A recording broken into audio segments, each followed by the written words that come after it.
예, 시청자 여러분, JTBC 뉴스룸을 시작하겠습니다.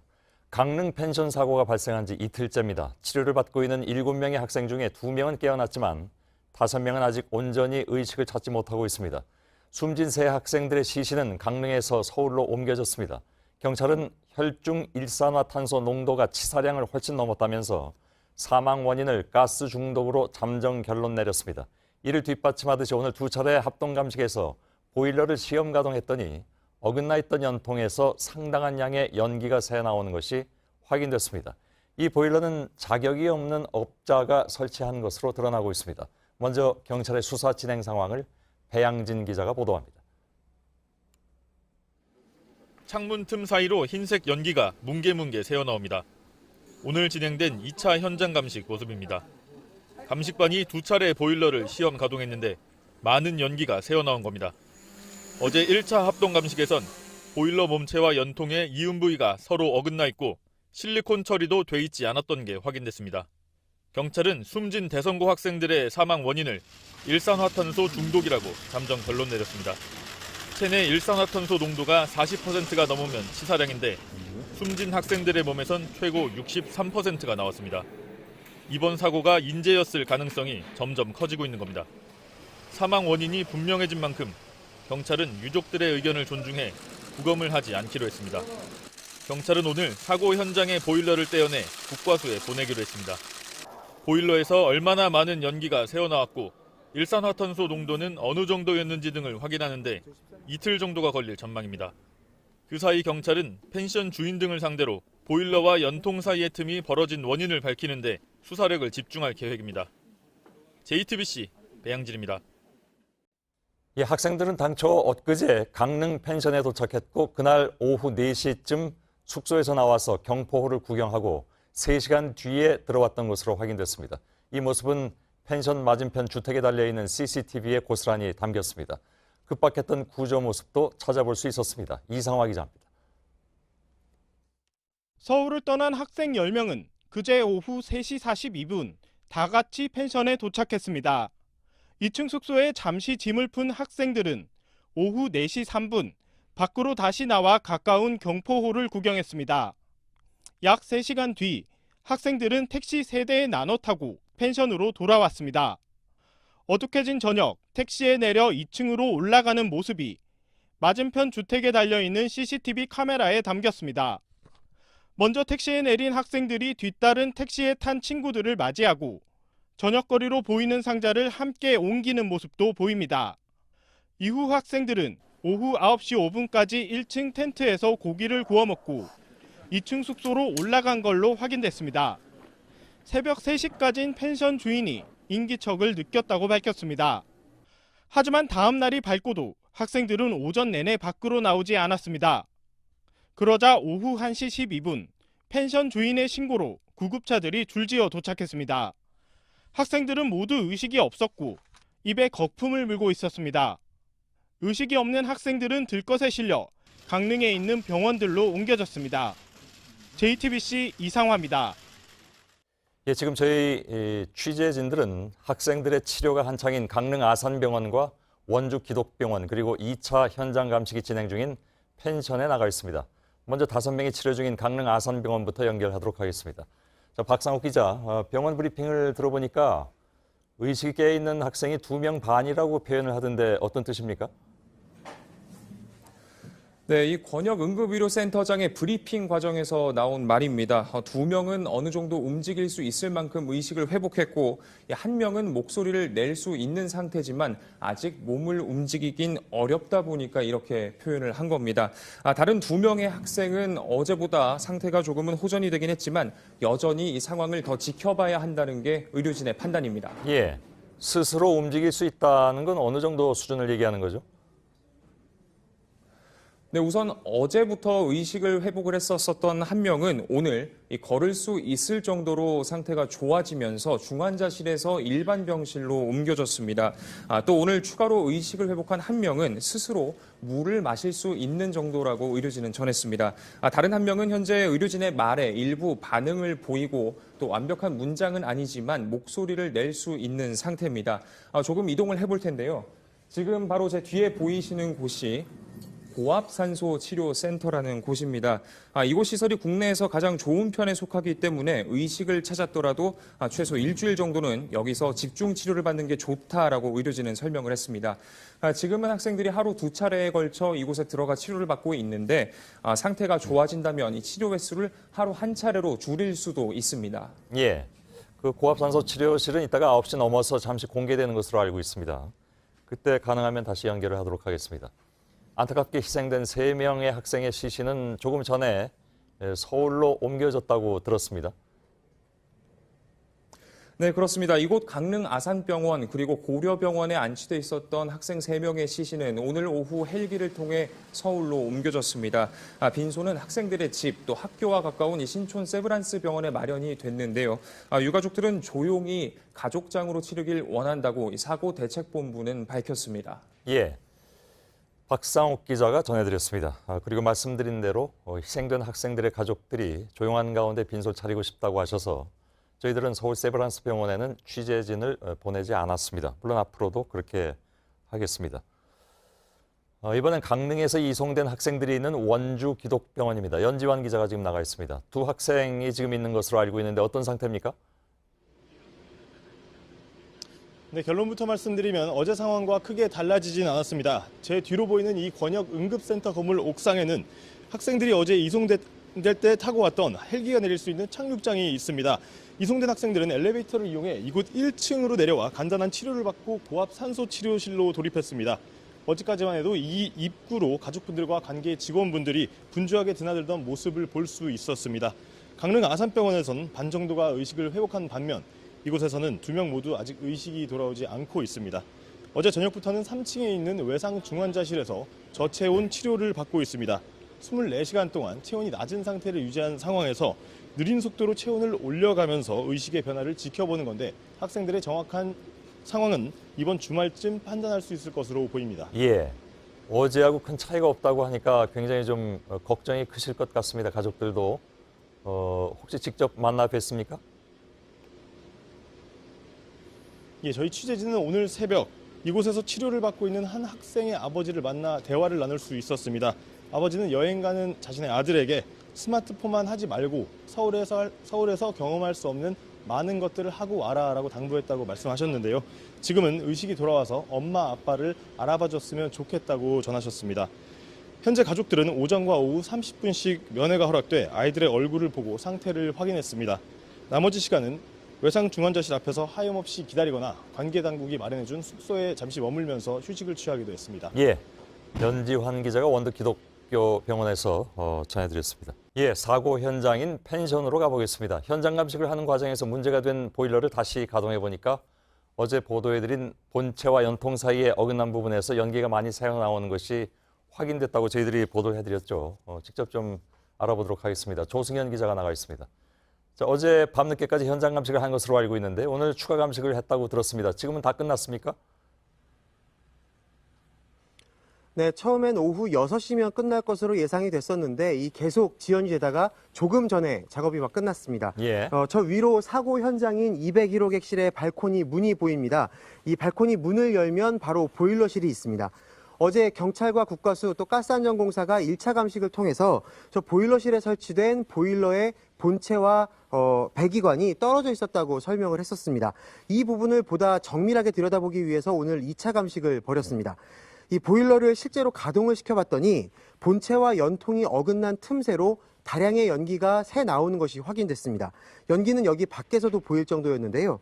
경찰은 새 나온 배기가스의 성분이 일산화탄소가 맞는지 또 사고 당시 얼마나 오랜 시간 동안 가스가 새 나왔는지 등을 수사하고 있습니다. 아울러 보일러 작동에 이상이 없었는지 여부 등을 파악하기 위해서 조금 전에 보일러를 떼어서 국과수로 보냈습니다. 예, 조금 전에 화면에서도 방 안으로 가스가 이렇게 나오는 모습을 저희들이 볼 수가 있었는데 그래서 이제 경찰이 어느 정도 이 사고 원인에 대해서는 결론을 내린 것 같긴 합니다. 중간 수사 결과를 발표했다고요? 그렇습니다. 이 수사본부가 차려진 강릉경찰서에서 오늘 오후 3시에 중간 수사 결과 브리핑이 있었습니다. 먼저 숨진 학생 3명의 사인은 일산화탄소 중독으로 확인됐습니다. 이 숨진 학생들은 2층 거실에 쓰러져 있었던 4명 중에 2명, 그리고 복층 거실에 있던 4명 중 1명이었습니다. 방 안에 있던 2명은 생존을 했는데 발견 당시에 방문이 닫혀 있었기 때문에 배기가스에 그나마 덜 노출된 것으로 보입니다. 또 숨진 학생들의 몸에선 각각 48에서 63%의 일산화탄소 농도가 검출됐습니다. 보통 40%가 넘으면 치사량이라고 경찰은 설명했습니다. 다른 의문점들에 대해서는 아직 수사가 진행되고 있다면서 말을 아꼈습니다. 한편 201호 객실에서 이 사고가 나기 전에 가장 마지막으로 손님이 묵은 시점은 약 열흘 전, 그러니까 지난 8일경으로 알려졌습니다. 이 마지막 투숙객이 어떤 이상을 느꼈었는지 등에 대해서 경찰은 역시 수사하고 있다고 밝혔습니다. 예, 알았습니다. 조승현 기자였습니다. 이렇게 사고 원인은 보일러에서 새어나온 가스 때문인 것으로 좁혀지고 있는데 JTBC 취재 결과 이 펜션에 설치된 가스 보일러를 무자격 설치업자가 시공한 정황이 드러났습니다. 오선민 기자입니다. 사고가 난 펜션의 가스보일러에 보험 증서가 있는지 찾아봤습니다. 건설업 면허가 있어서 협회에 등록돼 있어야 되는데 등록돼 있는 사람은 아니에요. 시공하면 우리 전부 다 보험 증권을 다 끊기 때문에 제가 전부 다 조사를 해봤는데 제가 증권 끊은 것도 없고요. 가스보일러 전문 설비 자격을 갖추면 두 협회 중 한 곳에 가입하게 됩니다. 협회를 통해 가스보일러 보험 증서가 발급되기 때문입니다. 그러나 사고가 난 펜션 보일러에 대해 발급된 보험 증서는 없었습니다. 무면허 업체라고 말해요. 그냥 보일러는 이제 대전에서 구입을 하고 전문업자들은 안 시키고 그냥 비용 절감 차원에서 해보려니까. 처음부터 설치가 불량했다면 왜 지금에서야 사고가 일어났는가 하는 의문은 여전히 남습니다. 이제 설치한 지가 한 4년 됐더만 그러면 그 이후에라도 관리를 또 안 했다고 볼 수도 있거든요. 경찰은 설치업자의 자격 여부와 함께 펜션 주인의 관리에 문제가 없었는지 여부도 함께 수사하고 있다고 밝혔습니다. JTBC 오선민입니다. 예, 그런데 자격이 없는 사람이 보일러를 시공해서 문제가 되는 것은 이번 펜션 사고뿐만이 아닙니다. 물론 펜션에 국한된 문제도 더더욱 아닙니다. 무자격자가 보일러 공사를 하는 것은 거의 다반사라고 할 수 있고 이건 아예 구조적인 문제여서 어디서부터 손을 대야 할지도 막막해 보입니다. 책임져야 할 곳들은 서로 떠넘기고 있고 이러다 보니 민간단체들이 무자격자 색출에 나서지만 당연히 역부족입니다. 그 실태를 강신우 기자가 취재했습니다. 지난 5년간 가스보일러 사고로 발생한 사상자는 모두 49명, 사고 23건 중 15건은 시공에 문제가 있었습니다. 한국열관리 시공협회가 수도권의 한 아파트 100여 세대를 무작위로 점검해봤더니 잘못 시공된 곳이 20곳이 넘었습니다. 자격증은 이 대리점 주인만 갖고 있으면 거기 밑에 있는 사람들은 그냥 알바로 이렇게 설치하고 99% 다 무자격증이 와요. 보일러 시공업자는 이런 등록증과 자격증을 꼭 가지고 있어야 합니다. 회장님, 무자격자들은 보통 어떤 실수를 많이 하나요? 보일러가 보시다시피 복잡한 구조를 가지고 있는데 특히 가스와 배관 접속부에 불량 접속이 잦습니다. 특히 이런 무자격자가 시공을 했을 경우에 어떤 전혀 보상을 받을 길이 없다는 겁니다. 자격이 있는지 점검하는 건 가스 공급자 몫이지만 대부분의 사설업체들은 손을 놓고 있습니다. 한국가스안전공사와 지자체도 서로 책임을 떠넘기고 있습니다. 지자체에서 해야 될 것 같아요. 문제가 있을 때거나 제보가 들어왔을 때거나 어떤 사고가 나거나 이랬을 경우에. 이렇다 보니 민간단체가 무자격자들을 찾아 나서고 있지만 한계가 있습니다. 우리는 사법권이나 이런 게 없으니까 행정적인 처벌을 하는 건 아니고 우리는 조사해서 신고만 하는 거거든요. 신고하더라도 솜방망이 처벌입니다. 3년 이하의 징역 또는 3천만 원 이하의 벌금형에 처한다는 규정은 있지만 정작 현장에선 대부분 200~300만 원 처분에 그친다는 지적입니다. JTBC 강신우입니다. 예, 어제 사고가 난 펜션은 지난 7월에 농어촌 민박으로 허가를 받았습니다. 전국적으로 펜션이 급증하게 된 이유 중에 하나가 바로 농어촌 민박을 허용해 주면서라고 하죠. 작년에 전수조사를 했는데 심지어 안전은 전수조사 점검 항목도 아니었습니다. 백민경 기자입니다. 해안선을 따라 늘어선 펜션. 경치가 좋은 곳엔 어김없이 펜션이 줄지어 서 있습니다. 대부분 농어촌 민박입니다. 호텔, 콘도 같은 숙박시설은 자연보호지역, 상수원 보호구역에 세울 수 없지만 농어촌 민박은 전국 대부분 지역에 세울 수 있습니다. 농어가의 소득 증대를 위해 230제곱미터 이하, 즉 작은 규모의 민박은 장려하겠다는 취지였습니다. 9년 전 전국에 16,000여 개였던 농어촌 민박은 현재 26,578개소로 급속히 늘어났습니다. 정부가 지난해 8월과 올해 6월 두 차례 전수조사 결과를 내놨지만 대부분 건축물 면적 초과, 실거주 위반을 적발하는 데 그쳤습니다. 안전 문제로 적발된 곳은 없었습니다. 애초에 점검 항목에 안전이 없었기 때문입니다. 농어촌 민박에는 수동식 소화기, 단독경보형 감지기만 설치하면 되고 비상경보, 스프링클러, 피난 설비는 설치 대상이 아닙니다. 2014년 불법으로 지어진 담양 펜션에서 불이나 10명의 사상자가 나는 등 안전사고가 잇따랐지만 자료에 언급만 돼 있을 뿐 안전대책은 분기에 한 번 합동으로 집중 점검하라고만 돼 있습니다. 정부는 전국 펜션의 안전 실태를 긴급 점검하겠다고 나섰지만 바라보는 시민들의 시선은 차갑습니다. JTBC 백민경입니다. 예, 이번 사고로 일산화탄소 중독에 대한 불안감이 커지고 있습니다. 시중에는 경보기가 품귀 현상까지 빚고 있다고 합니다. 그동안에 펜션이나 캠핑카 등에서 사고가 났지만 경보기 설치 등과 관련한 대책은 없었습니다. 정부는 오늘에서야 민박이나 펜션 등에 의무적으로 일산화탄소 감지기를 설치하도록 하겠다고 밝혔습니다. 최승기 기자입니다. 일산화탄소 경보기가 울립니다. 두통을 일으키는 수준인 300ppm 농도의 일산화탄소에 노출된 지 5분도 되지 않아 경고음이 울린 겁니다. 일산화탄소는 색깔이 없고 냄새도 없어 노출돼도 쉽게 알 수 없습니다. 지난 10월 경남 창원시의 캠핑장에 있던 캠핑카에선 일가족 3명이 일산화탄소에 중독돼 숨졌습니다. 4월엔 전남 순천의 한옥 펜션에서 투숙객 8명이 중독 증세로 병원에 옮겨졌고 2013년에도 황토방에서 잠자던 모녀가 숨진 채 발견됐습니다. 이런 사고를 막으려면 경보기 설치가 필수적인데 지금까진 법의 사각지대였습니다. 정부가 내년 1월부터 일산화탄소 경보기를 야영시설에 설치하도록 법을 만들었지만 펜션과 주택은 대상에서 빠졌습니다. 이번 사건으로 불안한 시민들은 직접 경보기를 구입하기도 합니다. 24개가 지금 다 나간 겁니다. 전화 문의는 계속 오고 있고요. 농림축산식품부는 오늘 민박이나 펜션에도 일산화탄소 감지기를 의무적으로 설치하는 대책을 내놨지만 뒷북이란 지적도 있습니다. JTBC 최승기입니다.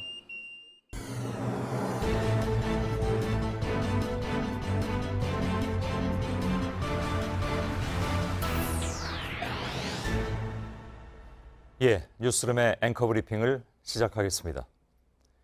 29살 취업준비생 선아의 이야기, 어른들을 위한 그림책의 주인공입니다.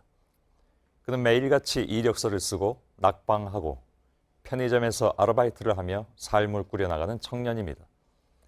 그림을 그리고 글을 쓴 문인혜 작가 역시 선아와 비슷한 나이라고 하니까 선아는 누군가의 딸이고 누군가의 누이이며 누군가의 친구 혹은 우리 자신을 상징하고 있습니다.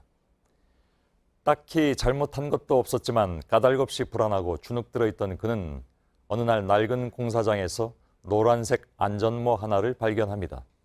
그리고는 왜 그랬을까? 무심결에 모자를 집어 머리에 쓴 청년은 중얼거립니다.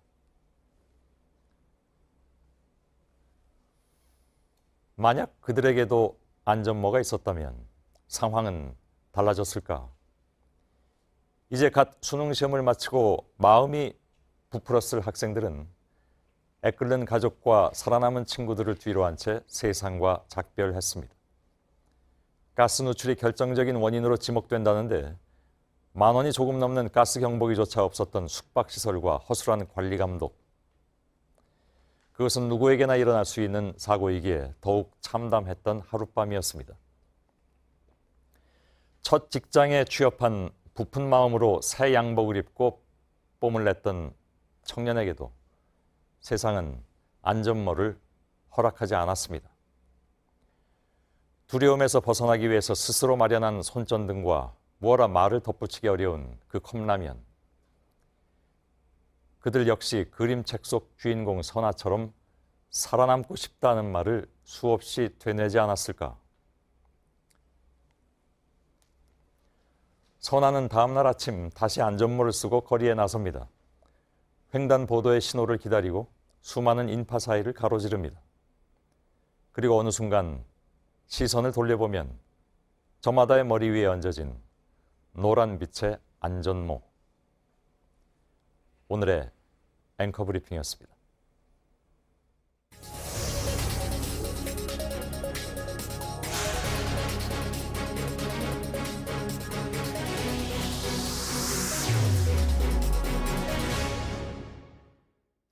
예, 다시 학생들이 치료를 받고 있는 강릉 아산병원을 연결해 볼 텐데 지금 고압산소 치료실이 공개가 됐습니다. 학생들이 이제 집중 치료를 받고 있는 곳인데 지금은 이 시간에는 학생들이 모두 치료를 받은 상황이기 때문에 병원 측에서 이 고압산소실을 취재진들을 위해서 좀 공개를 해주신 것 같습니다. 현장에 이수진 기자가 나가 있습니다. 자, 이수진 기자, 환자들 치료가 끝난 뒤에 공개한다고 했는데 이제 지금 들어가 있는 곳이 바로 그곳입니까? 네, 맞습니다. 학생들의 오늘 치료는 오후 9시에 마무리가 됐습니다. 약 10분 정도 정리를 마친 뒤에 조금 전에 이곳이 언론에 공개가 됐습니다. 바로 이 장치인데요. 당초 10명도 들어갈 수 있는 크기의 챔버라던데 왜 2명, 3명씩 나눠서 들어가느냐라는 의문도 있었습니다. 시설이 부족해서 두 학생이 100km 넘게 떨어진 원주로 이송이 됐기 때문입니다. 그런데 이쪽 안으로 들어가 보시면 그 상황이 쉽게 이해가 될 텐데요. 이 챔버 안의 공간이 싱글 침대 하나가 들어갈 정도의 크기입니다. 의식이 있는 사람의 경우에는 앉아서 치료를 받게 되니까 그걸 기준으로 10인용이라고 하는 겁니다. 하지만 누워서 치료를 받아야 하는 환자는 2명, 3명씩 나눠서 치료를 받아야 한다는 게 병원 측의 설명이었습니다. 예, 그러니까 그만큼 이제 학생들이 도착해서 그 치료를 받을 때에는 상황이 위중했었다 이렇게 해석이 되는 거군요. 지금 의식이 회복된 것으로 알려진 네, 학생들 역시 오늘 고압산소 치료를 받았다고 하는데 어떤 상태였습니까? 네, 고압산소 치료를 하는 이유는 조금 더 빠르게 일산화탄소를 몸 밖으로 배출하기 위해서인데요. 이 과정에서 다른 부수적인 치료도 함께 병행이 됩니다. 상태가 많이 호전된 학생들은 내일부터 한 번 정도로 이 치료 횟수를 줄이고 다른 학생들은 일단 하루에 2번 정도씩 집중 치료를 이어갈 예정이라고 병원 측은 밝혔습니다. 예, 지금 이제 1시간 사이에 저희들이 일부에서 연결을 했었으니까요. 혹시 학생들 상태와 관련해서 새로운 소식이 들어온 게 있습니까? 네, 병원 관계자에 따르면 2명이 의식을 회복하고 1명이 일부 의식을 회복했다고 전했던 낮의 상황과 큰 차이는 없다고 전했습니다. 오늘 오전에 2차 고압산소 치료를 진행한 후에 2명의 학생이 크게 상태가 호전됐다고 전했는데요. 그런데 오후에 진행한 3차 치료에서는 눈에 띌 만한 큰 변화는 없었던 것으로 파악이 됩니다. 7시 때에도 2명의 학생이 이 고압산소 치료를 받으러 들어왔다가 연결 직전에 치료가 끝나서 나갔는데요. 조금 더 시간을 두고 학생들의 회복세를 지켜봐야 할 것 같습니다. 예, 알겠습니다. 이수진 기자가 강릉 아산병원 고압산소 치료실에서 전해드렸습니다.